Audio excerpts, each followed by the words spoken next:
Biology students discussing the effects of the order in which the children in a family are born.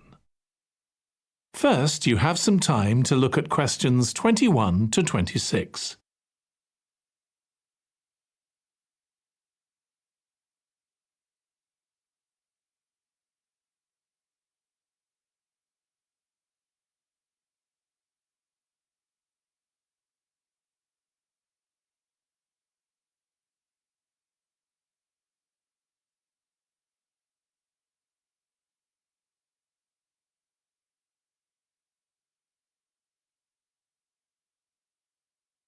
Now listen carefully and answer questions 21 to 26. Ed, how are you getting on with the reading for our presentation next week? Well, OK, Ruth, but there's so much of it. I know.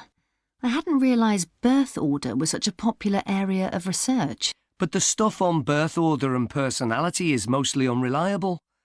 From what I've been reading, a lot of the claims about how your position in the family determines certain personality traits are just stereotypes, with no robust evidence to support them. OK, but that's an interesting point. We could start by outlining what previous research has shown. There are studies going back over 100 years. Yeah, so we could just run through some of the typical traits. Like the consensus seems to be that oldest children are generally less well-adjusted because they never get over the arrival of a younger sibling. Right, but on a positive note, some studies claim that they were thought to be good at nurturing. Certainly in the past, when people had large families, they would have been expected to look after the younger ones. There isn't such a clear picture for middle children, but one trait that a lot of the studies mention is that they are easier to get on with than older or younger siblings. Generally eager to please and helpful, although that's certainly not accurate as far as my family goes. My middle brother was a nightmare, always causing fights and envious of whatever I had. As I said, none of this seems to relate to my own experience. I'm the youngest in my family, and I don't recognise myself in any of the studies I've read about. I'm supposed to have been a sociable and confident child who made friends easily, but I was actually terribly shy. Really? That's funny. There have been hundreds of studies on twins, but mostly about nurture versus nature.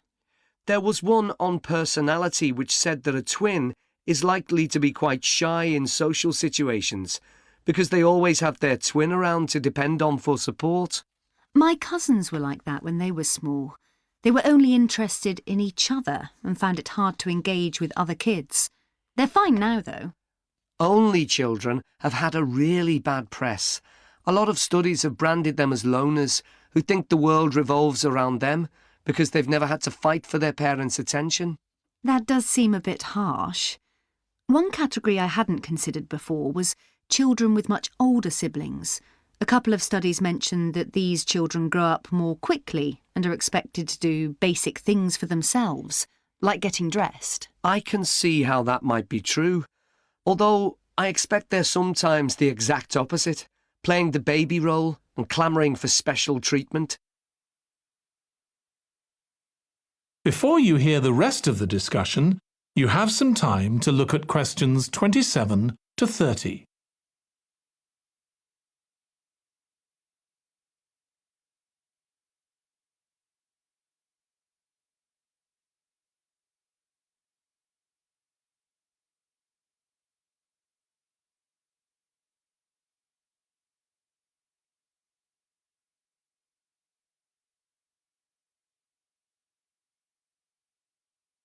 Now listen and answer questions 27 to 30.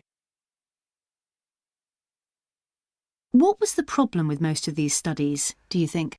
I think it was because, in a lot of cases, data was collected from only one sibling per family, who rated him or herself and his or her siblings at the same time. Some of the old research into the relationship between birth order and academic achievement has been proved to be accurate, though. Performances in intelligence tests declined slightly from the eldest child to his or her younger siblings. This has been proved in lots of recent studies. Yes, although what many of them didn't take into consideration was family size. The more siblings there are, the likelier the family is to have a low socio-economic status, which can also account for differences between siblings in academic performance. The oldest boy might be given more opportunities than his younger sisters, for example. Exactly. But the main reason for the marginally higher academic performance of oldest children is quite surprising, I think.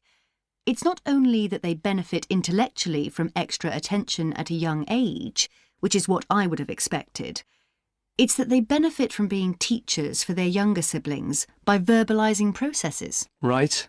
And this gives them status and confidence, which again contributes in a small way to better performance.